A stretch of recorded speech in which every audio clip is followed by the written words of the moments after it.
She spilled coffee on the wrong man. Quan Seorian never looked at women. Never smiled. Never felt.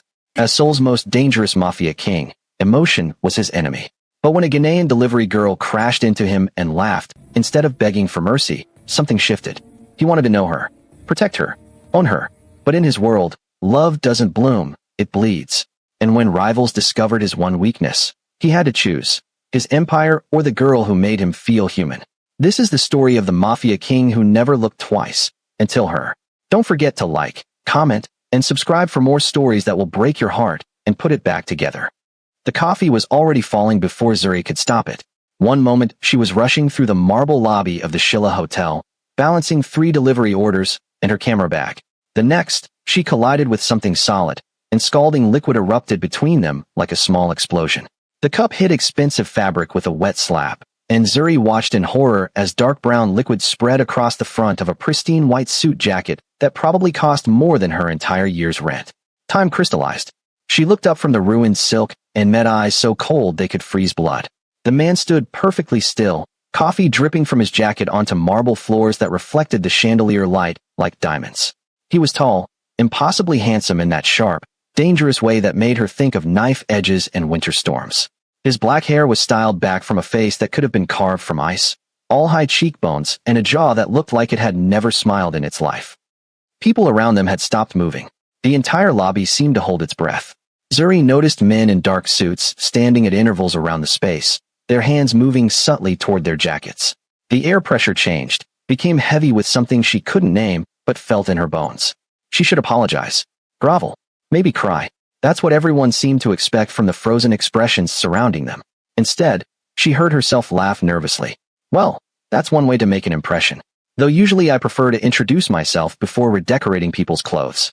The man's eyes widened fractionally. It was barely a movement, but on that still face it looked like an earthquake. He stared at her as if she'd grown a second head, and Zuri realized with creeping horror that she'd just made a joke to someone who clearly didn't find anything funny ever. I'm so sorry, she continued, words tumbling out as she grabbed napkins from her bag. I mean, I'm really, genuinely sorry. That jacket looks expensive. Really expensive. Like, mortgage expensive. I can pay for cleaning. It might take me several months, but I can pay. She dabbed uselessly at the coffee stain, very aware that she was now touching a stranger who radiated danger like other people radiated body heat. His hand caught her wrist. Not rough, but firm enough to stop her frantic dabbing. His fingers were cold, and she felt her pulse jump against his palm. Who are you? His voice was low, accented, with a roughness that suggested he didn't use it often for actual conversation. Zuri Abina. I do deliveries for the hotel restaurant, and I take photographs, and right now I'm apparently ruining the life of. She looked at him expectantly. People around them had stopped moving. The entire lobby seemed to hold its breath. Zuri noticed men in dark suits standing at intervals around the space, their hands moving subtly toward their jackets. The air pressure changed, became heavy with. He didn't answer, just kept staring at her with those unsettling eyes that seemed to catalog everything about her in seconds. His thumb moved slightly against her wrist, whether conscious or not she couldn't tell, but the touch sent an odd shiver through her. You're not afraid. It wasn't a question, but there was something in his tone, confusion, maybe curiosity. Oh, I'm terrified, Zuri admitted. But I panic talk when I'm scared, and make inappropriate jokes, and apparently touch people without permission. She looked pointedly at where she was still dabbing his jacket with a napkin. So if you could either yell at me or accept my apology, that would really help me figure out what to do with my hands. The corner of his mouth twitched. It wasn't a smile. This man looked like he'd forgotten how to smile sometime in childhood, but it was something. The dangerous pressure in the air eased slightly, and people started moving again, though they gave them a wide berth. He released her wrist. Keep your money. But your suit is replaceable. He said it like he replaced $1,000 suits every day, which he probably did. You work here. Sort of. I deliver food for the restaurant. And I take photos for their social media sometimes. What? You'll see me again. He said it with absolute certainty, like he was stating a fact about gravity or sunrise. Before Zuri could respond, he turned and walked away, his men falling into formation around him like planets orbiting a dark star. She stood there, clutching soggy napkins, her heart doing strange acrobatics in her chest. A hotel staff member approached, looking worried. Miss Abina, was that, are you okay? Who was that? The woman's face went pale. That was Quan Seorian. She said the name the way people say ghost, or plague, or the end of everything. Zuri had lived in Seoul for 2 years, working 3 jobs to support her photography dreams and send money home to Ghana. She'd heard the name in whispers, seen it in news articles that never quite said what he did, but everyone understood anyway. Kwon Seorian, the Ice King of Seoul's underworld. The man who controlled half the city's criminal empire without ever raising his voice or his hand. He had people for that. Oh, Zuri said faintly. Oh no. He said you'll see him again? He did. I don't know if that's very good or very bad for you. Zuri looked at the coffee stain on the marble, already being cleaned by staff who'd appeared from nowhere. Me neither. 3 days passed. Zuri tried to forget the encounter, to convince herself it was a weird blip in an otherwise normal life. She delivered food, took photographs of Seoul's street markets for her portfolio, video called her mother in Accra, and pretended everything was fine. On the 4th day, Seorian appeared at the cafe where she worked her afternoon shift. He sat by the window, perfectly still in another expensive suit, this one black, and watched her take orders and make drinks. Zuri's hands shook as she steamed milk, very aware of his presence like a cold spot in a warm room. He didn't order anything. Just sat there for 2 hours, his security team making other customers nervous enough to leave early. When her shift ended, she walked straight to his table. This is creepy, she said bluntly. Whatever this is, it's creepy. Sit. He gestured to the chair across from him. I prefer standing when being stalked. Thanks. You're not being stalked. Then what do you call appearing at my workplace and watching me for 2 hours? Interest. The single word fell between them like a stone in still water. Zuri's breath caught.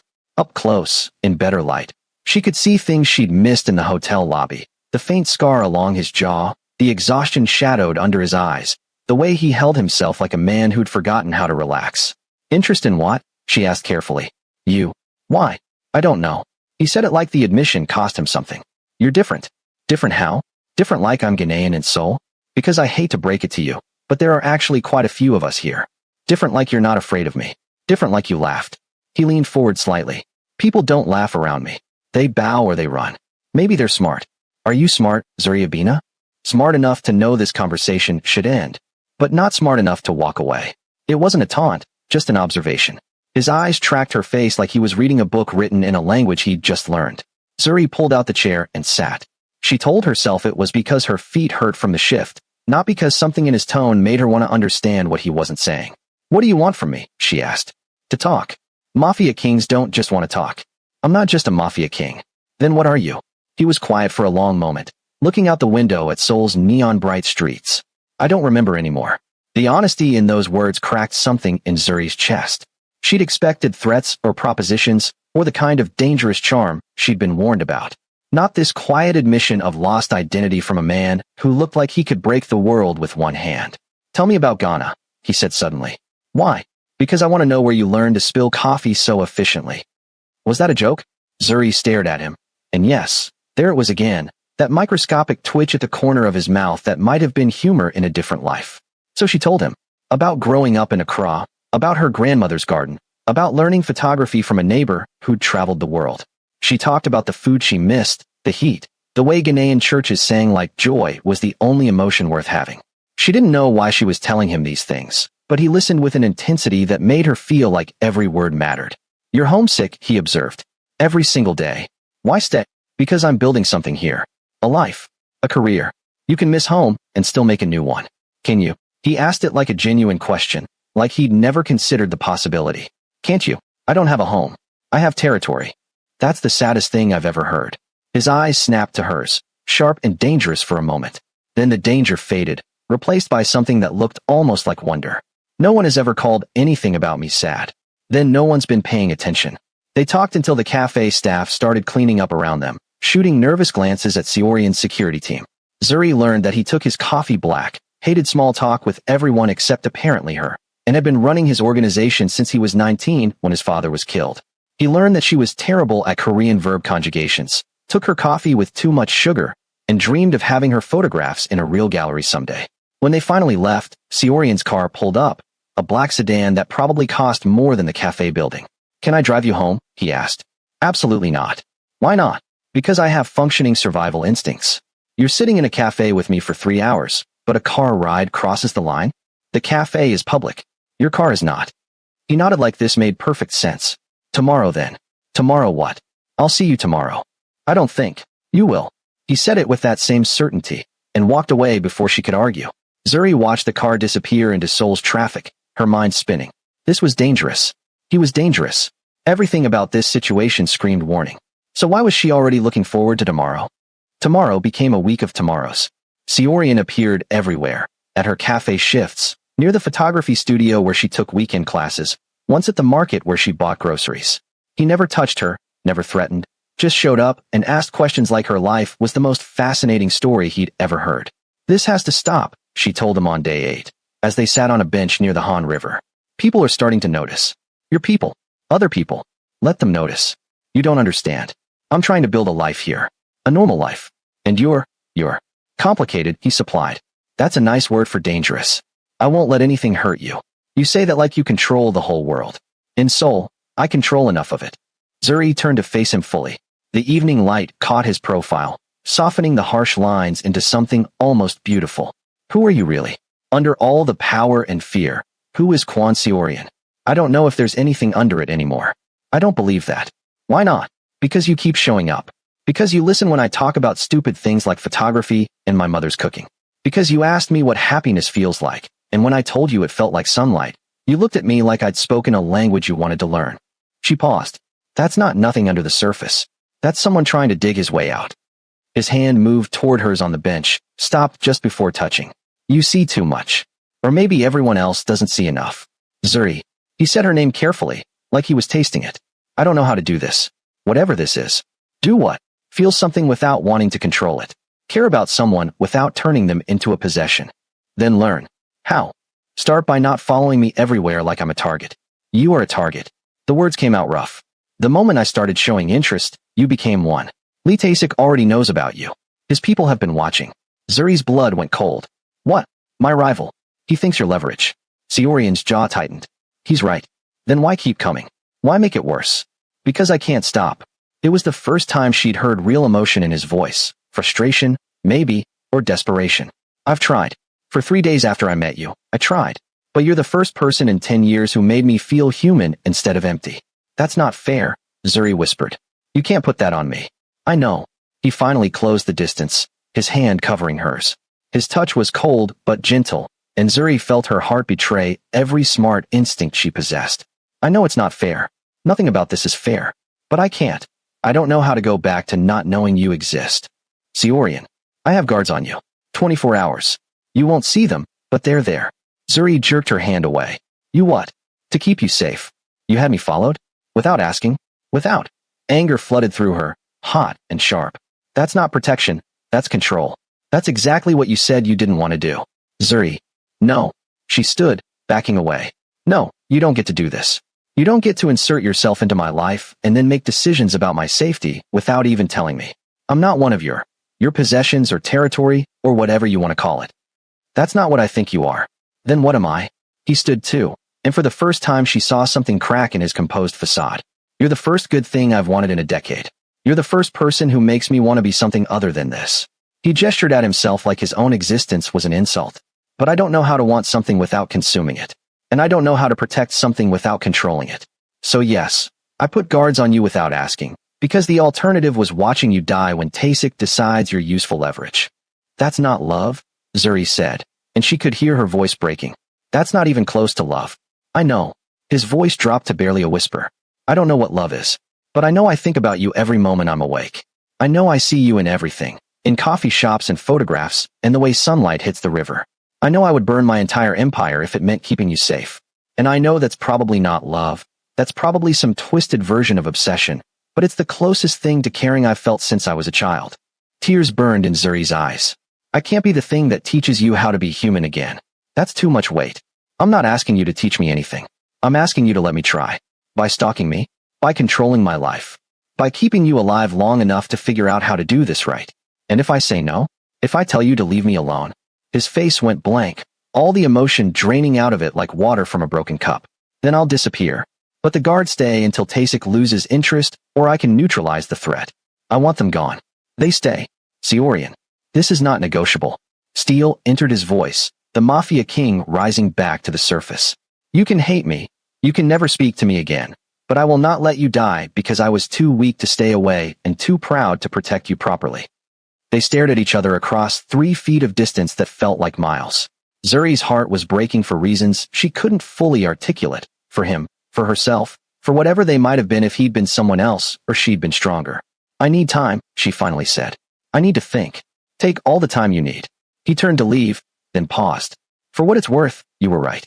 About there being something under the surface. You found it. No one else has even looked. Then he walked away, and Zuri stood alone by the river, watching the lights reflect on water and wondering how she'd become the protagonist in a story she never wanted to be part of. 2 weeks of silence.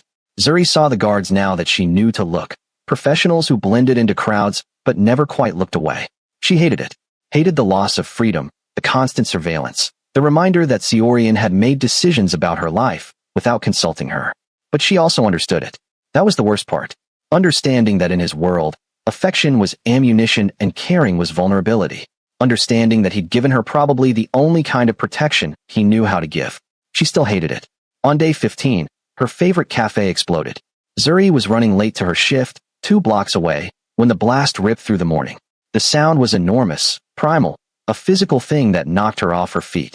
She hit the pavement hard, ears ringing, as debris rained down and people screamed.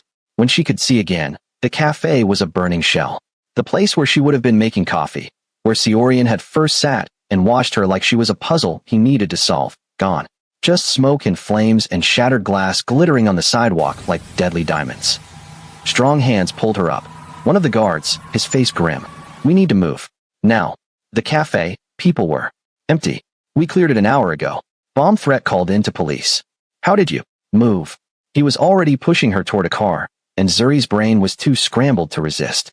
They drove to a building she'd never seen, upscale and anonymous. The guard escorted her to a penthouse apartment that screamed expensive minimalism, all clean lines and cold surfaces. Seorian was there, talking rapidly in Korean on his phone, and when he saw her his expression did something complicated. He ended the call. Are you hurt? No, I was late, the guard said. Zuri's hands were shaking. People could have died. No one died. We evacuated everyone first. How did you know? Tasik is predictable. He sent a message last night that he wanted to negotiate. This was his opening move. Show me he can reach you anytime. By blowing up a cafe? By blowing up your routine. Your safety. Your sense of security. Seorian moved closer, but didn't touch her. He's trying to prove I can't protect you. Can you? Yes. Absolute certainty. But not if you keep fighting me. Zuri sank onto the couch, adrenaline giving way to exhaustion. This is insane. This whole thing is insane. I just wanted to live my life, take my photos, send money home, and maybe fall in love with someone normal like a teacher or a shopkeeper or literally anyone who doesn't have rival gangs blowing up buildings. I know. Do you? Do you really know what you've done to my life? Yes. He knelt in front of her, and the position was so unexpected that Zuri's breath caught. Kwon Seorian, the Ice King of Seoul, on his knees in front of her. I know I've destroyed your peace. I know I've made you a target. I know if I was a better man, I would have walked away after that first day. Why didn't you? Because I'm selfish. Because I'm broken. Because you looked at me like I was human, and I've been chasing that feeling ever since. Zuri reached out, touched his face. He flinched like the gentleness hurt. What do we do now? I end this. I end Tasik. I rebuild the agreements he broke, and I make sure you're never a target again. And then I still want to know you. To see you. To learn how to be whatever you need me to be. His hand came up to cover hers. But I understand if that's not possible anymore. It's probably not, Zuri admitted. This is too much. You're too much. Your world is too much. I know. But I can't stop thinking about you either. The admission felt like surrender. Even when I'm angry, even when I'm scared, I think about you. About the way you listen like my words are important. About how you asked what happiness feels like because you genuinely didn't know. About the fact that you're a terrible person by any objective measure, but somehow I still. She stopped. Couldn't say it. Still what? His voice was barely audible. Still care what happens to you. His eyes closed like she'd struck him. When they opened again, there was something vulnerable in them that made her chest ache. I don't deserve that. Probably not. But I'll take it anyway. I'll take whatever you're willing to give, and I'll try to be worthy of it. What if you can't? Then I'll fail knowing I tried. They stayed like that for a long moment, her hand on his face, his covering hers, while sirens wailed in the distance and Seoul burned in small ways around them. I have to go, he finally said. Deal with Tasik. Secure the territory. Make sure this doesn't happen again. Will it be dangerous? Yes. Will you? She couldn't finish the question. I'll come back. He stood, and the movement broke their connection. Stay here. My people will guard you. Don't leave until I send word. How long? As long as it takes. He walked to the door, and Zuri heard herself call out, Seorian. He turned. Come back alive. And then we'll figure out if we can make this work. Is that a promise? It's a maybe, which is more than you deserve. I'll take it. And then he was gone, leaving her in his cold apartment with guards outside and the smell of smoke in her clothes. The war lasted 3 days. Zuri learned about it in pieces, from news reports that talked around the violence, from the tight-lipped guards who changed shifts outside her door, from the way the city seemed to hold its breath waiting for something to break. On day 2, a woman arrived. She was beautiful in that sharp, expensive way, designer clothes, perfect makeup, the kind of confidence that came from inherited power. She looked at Zuri like an insect on her shoe. So you're the delivery girl. Her English was perfect but cold. I'm Hanyura. The name clicked. Zuri had seen it in a news article about engagement announcements. Seorian's fiancé. Arranged by our families when we were children. Useful for business. Meaningless for love. Yura sat with perfect posture. He's never looked at me the way his men say he looks at you. I'm not trying to. I don't care what you're trying to do. I care that you understand what you're asking him to give up. Alliance with my family means protection from 3 major organizations, trade routes through half of Asia, political connections that keep him out of prison. She smiled like a knife. What do you offer? Coffee stains and photography. I offer him being human. Humanity doesn't keep you alive in his world. Then maybe his world needs to change. Yura laughed, but it wasn't kind. You think you can change him? Make him soft? People have tried. They're all dead. I don't want to change him.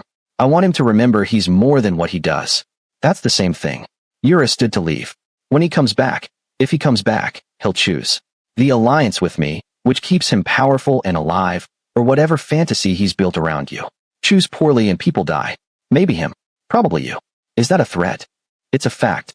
In this world, love is weakness. He's forgotten that. You're helping him forget. She paused at the door. I almost admire you. Almost. But admiration doesn't stop bullets. After Yura left, Zuri sat in silence, her mind churning. Everything the woman said was probably true. Seorian's interest in her was dangerous. To him, to his organization, to her own life. The smart thing would be to run when this was over. Return to Ghana, start again. Forget the Ice King who'd briefly melted for her. But she kept seeing his face when he'd said he didn't remember what he was under all the power. Kept hearing the wonder in his voice when she'd called him human. On the 3rd day, he returned. Seorian looked like hell, bruised, exhausted, with a bandage visible under his torn shirt. But alive. He met her eyes across the apartment and stopped moving, like the sight of her was a physical blow. It's done, he said quietly. Tasik is dead. His organization is scattered. The other families have agreed to neutrality. You're hurt. Not badly. Let me see. She moved toward him, and he let her carefully lift his shirt. There was a bandage along his ribs, some bruising, maybe more underneath. You need a doctor. I have doctors. Then why are you here instead of with them? Because I needed to see you breathing. His hand came up to cup her face. I needed to know you were safe. I'm fine. The guards were very effective. Zuri covered his hand with hers. Yura came to visit. His whole body tensed. What did she say? That loving you would get us both killed. That you have to choose between alliance with her family and whatever this is with me. That I'm weakness you can't afford. She's not wrong. About which part? Any of it. He stepped back, his hand falling away. I spoke with her father. Ended the engagement formally. It will cost me trade routes, protection, political connections I've spent a decade building. Seorian. I don't care. His voice was fierce. I don't care what it costs. I'm not marrying someone I don't love for power I don't want anymore. You can't mean that. I burned everything, Zuri. 3 days of fire and blood, and the whole time all I could think about was getting back to you. Seeing your face. Hearing your voice. You made me feel something I thought died when I was 19, and I won't go back to being empty. He moved closer again. So yes, I'm choosing you over power. I'm choosing being human over being untouchable. And I know it's probably the wrong choice tactically, and I know it might get us killed, but I can't. I don't know how to want anything else anymore. Zuri felt tears slide down her face. That's the most beautiful, stupid thing anyone's ever said to me. Is it enough? I don't know. Honest, raw. I don't know if we can make this work. If your world will let us. If I'm strong enough for what being with you means. Then we'll find out together. He pulled her close, carefully because of his injuries, and Zuri let herself lean into him. He was cold as always but steady, and she felt his heart beating too fast against her cheek. What happens now, she whispered. Now I rebuild. Smaller, maybe. Less powerful. But sustainable without the alliances I broke. He pulled back enough to look at her. And I try to be whatever you need. A friend. A partner. Someone learning how to love without consuming. That's going to take time. I have time. And if I need space, if this gets too intense, then you tell me and I give you space. No guards. No following. Just waiting until you're ready. You do that. I'd do anything for you. That's the problem and the promise. Zuri laughed wetly. We're insane. This whole thing is insane. Probably. I should run. Go back to Ghana. Start over somewhere you're not. You should. He said it like agreement, but his arms tightened fractionally around her. But I hope you don't. Why? Because I love you. The words came out rough, unpracticed, like a language he'd never spoken. I don't know if I'm doing it right. I don't know if what I feel is what other people call love. But when I think about my life without you in it, everything goes cold again. And I don't want to go back to cold. Seorian, you don't have to say it back. You don't have to feel anything. Just stay. Try. Let me learn how to do this. Zuri pulled back to look at him fully. This dangerous, broken man who'd somehow become essential to her. I do feel something. I don't know if it's love yet, but it's something big and terrifying, and I think about you constantly even when I shouldn't. Is that enough to stay? For now? But Seorian, if this gets too dark, if your world tries to swallow me, I'll leave. I have to protect myself too. I understand. And I'll help you, even if it means protecting you from me. They stood together in his cold apartment while Soul moved on outside. Two people trying to figure out how to build something warm in the spaces between violence and normalcy, between power and humanity. It wasn't a happy ending. Not yet. But it was a beginning. 6 months passed like learning a new language, slow, frustrating, with moments of unexpected fluency. Seorian was true to his word. He rebuilt smaller, stepped back from the worst of his organization's activities, tried to be present without being possessive. He failed sometimes, letting old habits of control resurface, but he recognized it faster each time and apologized in his stilted way. Zuri kept her jobs, her photography, her independence. She set boundaries, and he respected them. Slowly, carefully, they built something that looked almost like a normal relationship. Dinner dates, long conversations, moments of quiet warmth between the complicated realities of who they were. Her mother called one evening while she was at Seorian's apartment. You sound different, sweetheart. Happier maybe, but also worried. What's happening in Seoul? Zuri looked at Seorian, who was reading in the corner, his usual cold expression softened slightly by concentration. I met someone, Mama. Tell me about him. He's complicated. He's been through things that left marks. He doesn't know how to love easily, but he's trying. Do you love him? I think so. I'm scared too, but I think I do. Then love him scared, baby. Sometimes the best things in life come with fear attached. After she hung up, Seorian looked at her with questions in his eyes. My mother says I should love you scared, Zuri said. Are you?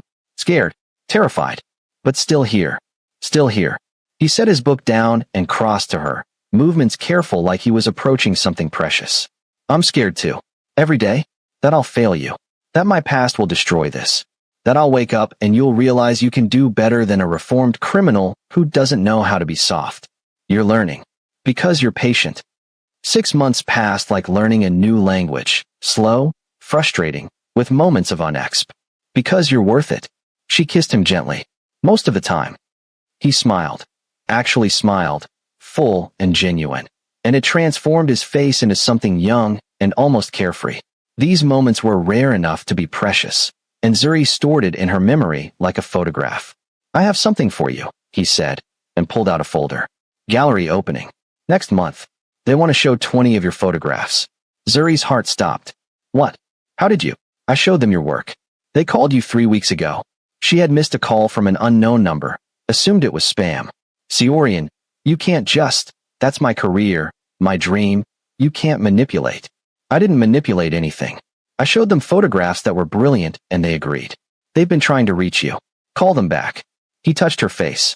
I'm not trying to control your success. I just wanted to help you reach for it. Zuri called. The gallery owner was real, enthusiastic, had loved her work without knowing anything about Seorian's involvement. It was real. Her dream, finally manifesting. Thank you, she told him later, tears streaming down her face. Thank you for seeing my work as worth something. It was always worth something. I just helped other people notice what I saw from the beginning. They made love that night, slow and careful, mapping each other's scars, his physical ones from violence, hers invisible ones from displacement and fear. Afterward, lying in his arms, Zuri felt something settle in her chest. Not quite peace, but close. An understanding that imperfect love was still love. That broken people could build something whole together if they were willing to try. I love you, she said into the darkness. His arms tightened around her. Say it again. I love you, Quansi Orion. Your coldness and your warmth. Your terrible history and your attempts at a better future. All of it. She felt moisture on her shoulder and realized with shock that he was crying. Silent, restrained, but unmistakably tears. I didn't think anyone would ever say that to me, he whispered. Not really. Not meaning all of me. I mean it. I love you too. More than I knew I could love anything. They fell asleep like that. Two people who'd found each other in unlikely circumstances and decided to stay despite every reason not to. The gallery opening was beautiful. Zuri's photographs lined white walls, Seoul's street markets, the Han River at sunset, portraits of people she'd met during deliveries. Her mother flew in from Ghana, and meeting Seorian was everything Zuri had feared and hoped for. Her mother studied him with sharp eyes while they stood in front of a photograph of children playing in Hongdae. You're the one making my daughter smile in her voice when we talk. I try to be, Seorian said carefully. His English was accented but clear. You're also the one making her scared. Yes. Are you going to hurt her? Not intentionally. But my life is complicated. There are risks. I'm not asking about risks. I'm asking about intentions. Will you protect her? Respect her? Let her be herself even when it's inconvenient for you. Yes. To all of it. Even when I fail, I'll keep trying. Zuri's mother looked at him for a long moment, then nodded. That's all I can ask. Love is about trying, even when it's hard. Especially when it's hard. Later, when her mother pulled Zuri aside, she said, He's dangerous, that one. But he looks at you like you hung the moon. Just make sure you keep your feet on the ground while he's looking up. I will, Mama. And if he ever hurts you, you'll fly to Seoul and handle it personally? Exactly. The night was perfect. Critics praised her work, people bought prints, and Seorian stood in the back of the gallery watching her shine with something like pride on his usually impassive face. When she caught his eye across the room, he mouthed, Told you. She mouthed back, Show off. His smile was small but real. 3 months after the gallery opening, reality intruded again. A rival organization, one Seorian had thought neutralized, made a move for territory. It wasn't Tasek's level of violence, but it was enough. A reminder that Seorian's past wouldn't simply evaporate because he wanted a different future. I need to handle this, he told Zuri over dinner at her apartment. It might take a few weeks. Maybe longer. How dangerous? Manageable. But I won't lie. There's always risk. Zuri set down her fork, her stomach nodding. I hate this part. I hate that violence is just a reality we live with. I know. But I also know you. You won't let them hurt innocent people. You'll find the cleanest solution possible. You have a lot of faith in me. Because you've earned it. Slowly, frustratingly, but you've earned it. He reached across the table for her hand. If something happens to me, don't. Zuri, listen. If something happens, there's money set aside for you. Clean money, not from the organization. Enough to go home, start over, whatever you need. I don't want your money. I want you alive.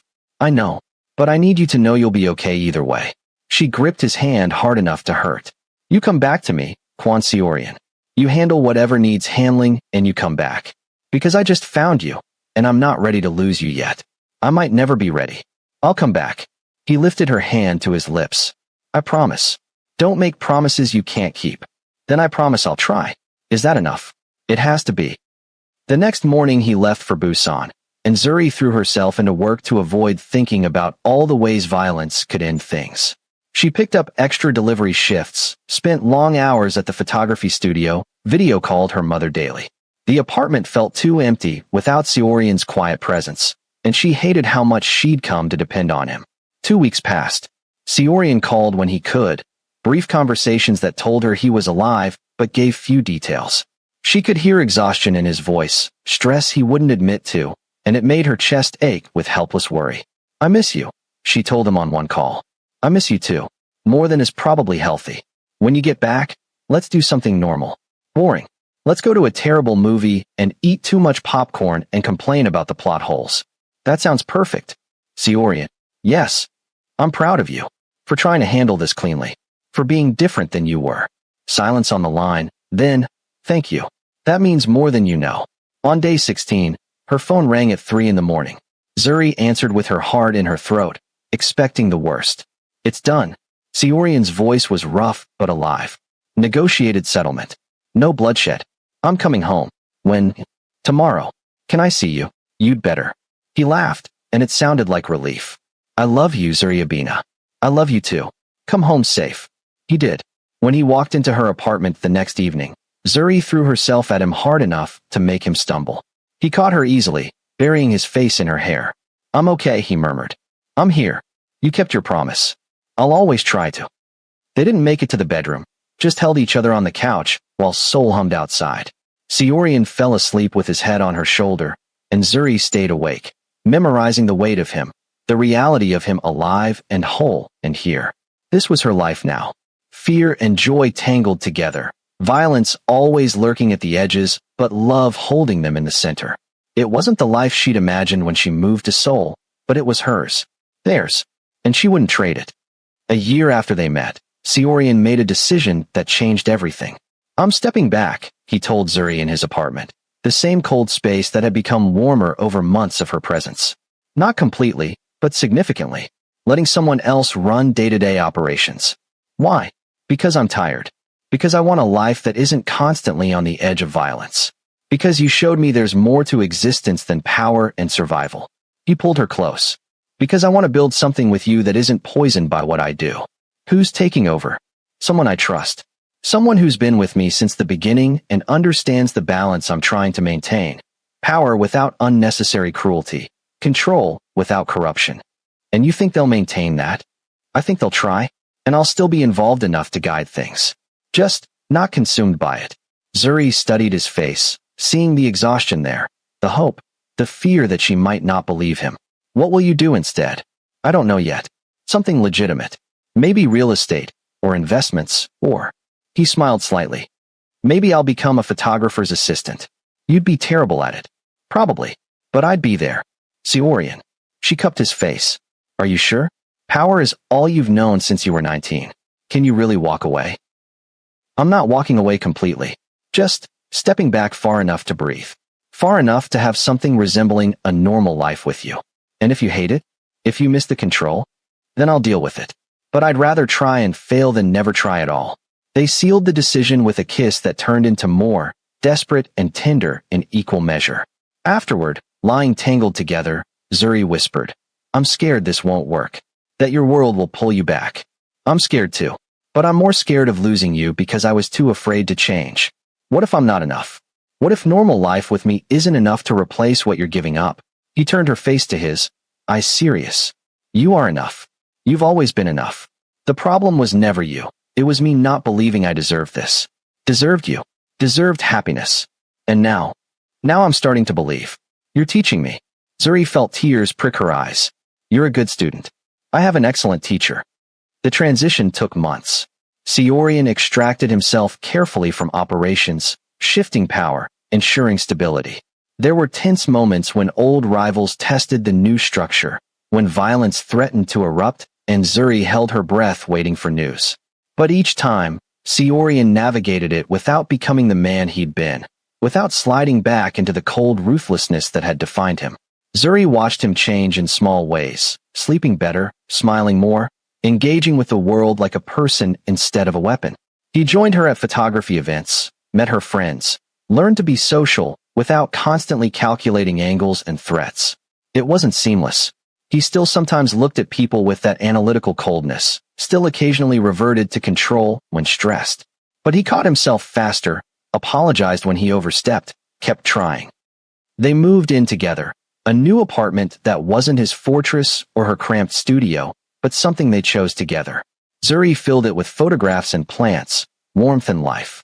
Seorian bought furniture that was comfortable instead of expensive, learned to cook Ghanaian dishes from videos so he could surprise her with tastes of home. You're getting domestic, she teased one evening, watching him struggle with Kantameyer stew. Is that bad? It's adorable. I'm not adorable. You're standing in my kitchen with an apron on, sweating over soup, because you want to make me happy. That's adorable. He scowled, but it was softened by the smile he couldn't quite hide. I hate you. No, you don't. No, I don't. The stew was terrible, too salty, wrong texture, but Zuri ate it anyway because he tried. That was the theme of their relationship. Trying, failing, trying again. Imperfect attempts at building something neither of them fully understood, but both wanted desperately. 18 months after the coffee spill, Zuri's mother visited again. She stayed for 2 weeks, and Seorian endured her scrutiny with patient grace. By the end of her visit, Zuri's mother pulled her aside one final time. He's different than I expected, she admitted. Different how? Gentler. More human. When you described him, I pictured a monster trying to be a man. But he's just a man who was forced to be a monster and is trying to remember how to be himself. Is that okay? That he's who he is. Baby, you love him. He loves you. He treats you with respect, makes you happy, and works every day to be better than he was. That's more than most people manage. She squeezed Zuri's hand. But keep your eyes open. People can change, but they can also slide back. Just make sure you love him with your eyes open. I do, Mama. I promise.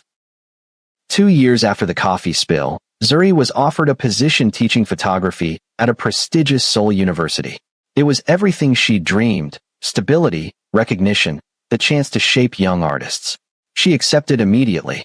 Seorian took her to dinner to celebrate at an absurdly expensive restaurant that made her laugh because he was trying so hard to mark the occasion. You didn't have to do this, she said, looking at the menu where prices weren't even listed. I wanted to. You earned this. We should celebrate more reasonably. This is too much. Nothing is too much for you. See, that's the Mafia King talking. Regular people celebrate with pizza and beer. We can have pizza and beer for breakfast tomorrow. Tonight, let me spoil you. So she let him. They ate elaborate courses, drank wine that tasted like bottled sunshine, and talked about the future in ways that felt real instead of hypothetical. Seorian told her about a legitimate business investment he was considering, something clean that would give him purpose without the darkness. Zuri described her plans for the teaching position, the students she'd mentor, the difference she hoped to make. I'm happy, Zuri said suddenly, surprising herself with the realization. Actually, genuinely happy. I didn't think that was possible here. I thought I'd always be a little bit displaced, a little bit homesick, a little bit wrong for this place. And now I'm building a home. Here. With you. It's not the life I imagined, but it's better in ways I couldn't have predicted. Seorian reached across the table, taking her hand. You built it. You changed me, changed us, changed what was possible. I was empty before you. You were surviving. Same thing. He paused, then, marry me. Zuri's brain stuttered to a halt. What? Marry me? Not now necessarily, but someday. When you're ready. I want to build this life with you officially. I want everyone to know you're mine, and I'm yours. I want. He stopped, struggling with words. I want forever with you, Zuriabina. However much forever we can get. That's the least romantic proposal I've ever heard. I'm bad at this. Terrible. But she was smiling through tears. Ask me properly. He actually got out of his chair and knelt beside the table, and the entire restaurant went silent watching them. Seorian looked uncomfortable with the attention, but pushed through it. Zuriabina, you spilled coffee on me and laughed. You saw something human in me when I'd forgotten it existed.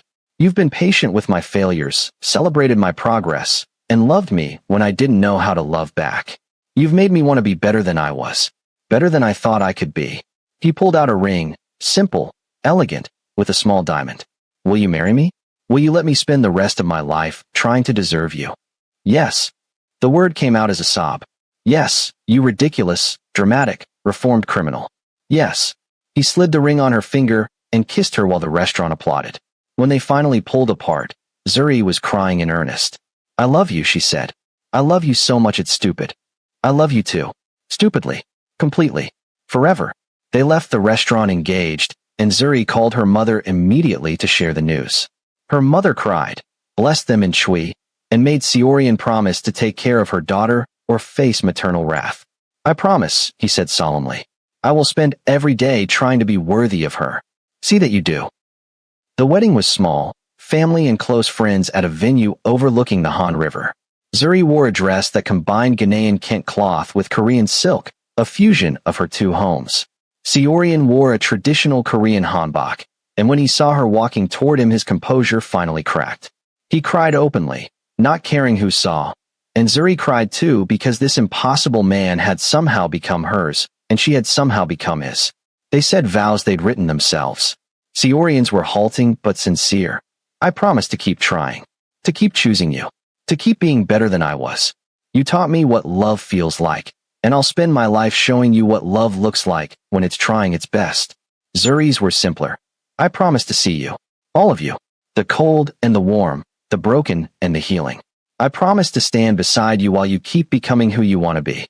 I promise to love you through every failure and celebrate every success. I promise to build this impossible life with you, one day at a time. They kissed as husband and wife, and Seoul's skyline glittered behind them like a promise of its own. 3 years after the coffee spill, Zuri published her first photography book. The launch was held at the same gallery that had first shown her work, and Seorian stood in the back again, watching her shine. A reporter approached him. You're Kwon Seorian, right? The businessman. He'd successfully transitioned his public image. Most people now knew him as a legitimate investor, if they knew him at all. The criminal empire he'd built was run by others, and while he maintained enough influence to protect what mattered, he was largely removed from day-to-day operations. Yes, he said carefully. And that's your wife? The photographer. Yes. How did you two meet? Seorian smiled, and it was genuine and warm. She spilled coffee on me. Best accident of my life. The reporter laughed, thinking it was a cute anecdote, not knowing the whole truth. Not knowing about the blood and fear and violence that had surrounded their beginning. Not knowing about the man he'd been or the transformation Zuri had sparked. Later, when they were home, Zuri asked, do you ever regret it? Stepping back? Choosing this quieter life? Never. He pulled her close. I regret what I was. I regret what I did. But I don't regret choosing you over power. Not for a second. Even when it's boring. When we're just normal people living normal lives. Especially then.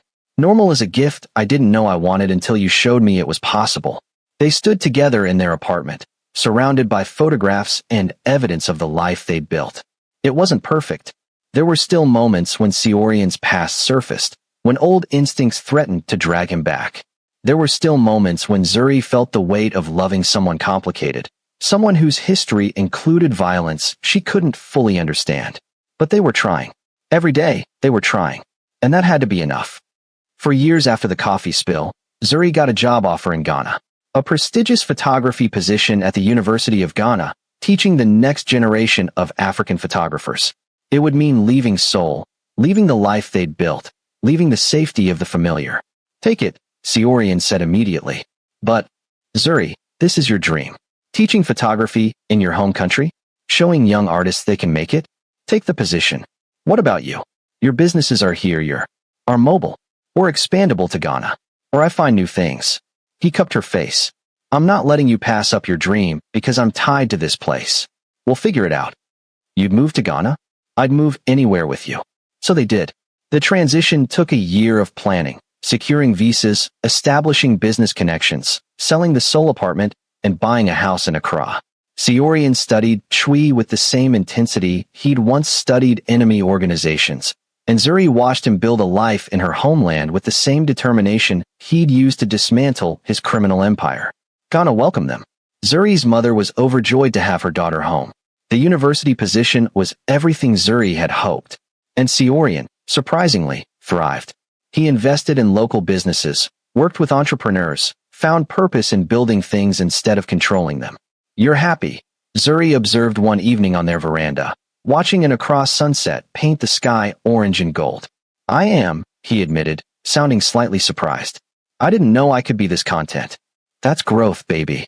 That's you. He pulled her into his lap. You showed me this was possible, that I could be more than what I was made into. You did the work. I just loved you while you did it. That's everything. He kissed her softly. Your love is everything. 5 years after the coffee spill, almost to the day, Zuri was running late to a lecture at the university. She rushed through the campus, juggling her camera bag and lecture notes, not watching where she was going. She collided with someone solid. Coffee erupted between them, déjà vu so perfect it stole her breath. She looked up, apology already forming, and met Seorian's eyes dancing with mischief. You still ruin my clothes, he said, looking at the brown stain spreading across his shirt. You jumped in front of me. Did I? He grinned. Full, unrestrained. The smile of someone who'd finally learned how to be happy. Maybe I wanted to recreate a special moment. You're ridiculous. I'm in love. That too. She kissed him, tasting coffee and laughter. 5 years. Best 5 years of my life. Even with the coffee? Especially with the coffee. Students streamed around them, some recognizing Professor Abina and her husband, others just seeing two people in love standing in the morning sun. None of them knew the whole story, the darkness they'd started in, the violence that had surrounded them, the impossible transformation that had brought them here. That was okay. The whole story was theirs alone. Zuri looked at Seorian. This man who'd been a monster and become human, who'd chosen love over power, who'd followed her halfway around the world because she'd shown him that life could be warm instead of cold. Same time next year? She asked. Another coffee spill for old time's sake? Absolutely. It's become tradition. You know people will think we're weird. Let them. He pulled her close, not caring about the coffee or the crowd or anything except the woman in his arms. I learned a long time ago that the best things in life look weird from the outside. And from the inside. From the inside, they look like love. They walked together toward her lecture hall, hands intertwined, leaving coffee-stained pavement behind them. Ahead lay classes and investments, photography and business, a life built deliberately from the ruins of what they'd been. It wasn't the fairy tale ending where everything was magically perfect. They still fought sometimes, still struggled with his past and her expectations, still had to work at being together. But they kept trying, kept choosing each other, kept building. And really, that was the truest kind of love. Not the easy kind that fell from the sky fully formed, but the hard-won kind that you constructed day by day, choice by choice, coffee spill by coffee spill. 5 years since she'd crashed into him and laughed instead of cowering. 5 years since he'd looked at her and felt something human stirring in his chest. 5 years of transformation and growth and learning how to love when neither of them had known how to start. Not a perfect ending, just a real one. Just love, trying its best. If you enjoyed Seorian and Zuri's journey from that fateful coffee spill to their new life in Ghana, don't forget to like this video, leave a comment telling me which moment touched you most, and subscribe for more emotional romance stories that will keep you captivating. Your support means everything and helps me bring you more stories about love, redemption, and second chances. Hit that notification bell so you never miss a new upload. Thank you for watching, and I'll see you in the next story.